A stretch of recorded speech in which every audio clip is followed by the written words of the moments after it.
No, I have not shared this story yet, but I'm going to share it now. Buckle up. When I was a kid, I always felt like there was someone walking with me that had my back and was protecting me. I didn't know who it was, but what made me feel this is that anytime there was someone who maybe came around or tried to enter my life that didn't have my best interest, it was almost like something would happen to detour them or almost make scare them off or something like that, right? Or if there was someone that I was trying to connect with that probably was not in my best interest, it always was something would happen that would make that process really complicated for me. I had confirmation of this. So I'm going to share with you the story of when I was in my home and I had an encounter with an ancestor or ancestors. I don't even know to this day. I just know it was confirmation that I am not walking alone. So buckle up. In 2021, if you recall, there was a really bad ice storm in Texas where it took out all of the power. At the time, I lived in a house and I was one of the individuals who was affected by the ice storm, and I did not have power for over 7 days. In those 7 days, the temperature was below zero. It took a while for the temperature to really fall in the home, but when it did, it got scary really fast. I was desperate to start a fire any way that I could, whether it was in a grill, whether it was in my fireplace. It did not matter to me. There was a gentleman in our neighborhood who was brave enough to take his truck and drive out to the country and pick up wood. I lived in a very small community, so he was stopping by the different homes that indicated in the community Facebook group that we needed wood, and he would stop and drop off wood. So he dropped off wood for me. I personally have never lit a fire in a fireplace, so it was my very first time even attempting to do this, but I was desperate because it was very, very cold and I was afraid that I was going to freeze to death. I managed to get the wood into the fireplace. I did manage to look up directions on how to start a fire because I did have my phone, because I was smart enough to charge up a backup battery for my phone, thank God, at the time.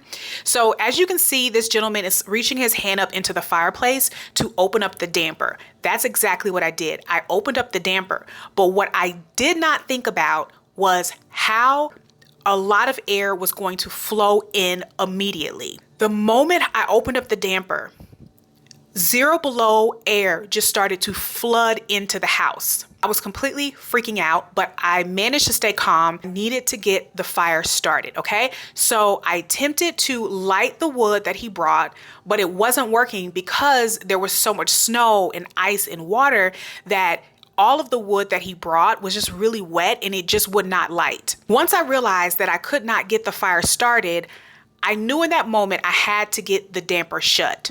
I had to get the damper in the fireplace shut immediately because there was so much cold air coming into the house. It was the scariest thing. So I reached up into the fireplace to close the damper. The damper would not close. Do you hear me? It wouldn't close, y'all. I'm having a flashback. Okay. It wouldn't close. It was stuck. And I was trying to shut it. The house was cold. The pipes were banging. You could hear them about to freeze. Food, everything was frozen in the house, okay? Everything but me and Pumpkin the cat. I could not get the damper shut. Cold air was flowing into the house so rapidly, I started to panic, okay? I was pulling on the damper, pulling it. It would not move. I was desperate. I was desperate in that moment. And in that moment, I just yelled out and I just said, I've never done this before. I didn't know. It was the first thing that just came to mind. And I was like, ancestors, please help me. Please, just help me. I need your help. I kid you not, y'all, that damper, whoosh, it just went immediately shut. I didn't push on it. I didn't pull on it, anything. It just shut immediately. Air was flowing into the home so fast, zero below air. I was freaking out. I had to get the damper shut. I was desperate and I just kept pulling on the damper trying to get it shut. I could not get it shut. And in that moment, honestly, I've never done this before. I didn't know what came over me, but something in my spirit said, call out to your ancestors for help. And I did. That's exactly what I did. I was like, ancestors, I need your help. Please help me. Just please, please help me. Help me, ancestors, please help me. I need your help. I kid you not. I promise you this really happened. That damper flew shut. It just flew shut. I didn't pull on it. I didn't push on it. It just shut. And I remember sitting there just relieved for a moment. I was just like, I think I was just more shocked that the fear of the fact that I was about to freeze to death, y'all, like seriously. And then the fact that I wasn't by myself. And after that day, y'all, let me tell you, after that day, I was a changed woman. I was a changed woman.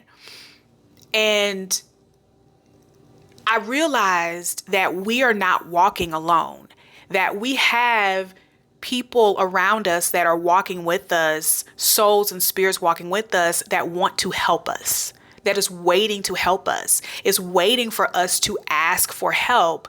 And we walk through this whole life not even acknowledging their presence. That was a reality check for me. That was wild for me. And I give thanks and acknowledge my ancestors every opportunity that I get, because I was just blown away. I was blown away, y'all. And I wish somebody was in the room with me to see what happened. Things always happen that way. It's like no one ever witnesses these like miracle, amazing moments. This is my story around my own personal encounter with my ancestors and the reassurance that they are walking with me and protecting me and guiding me and ready to just have my back. So that's my story of my own personal encounter with my ancestors. Leave in the comments if you've had a similar experience.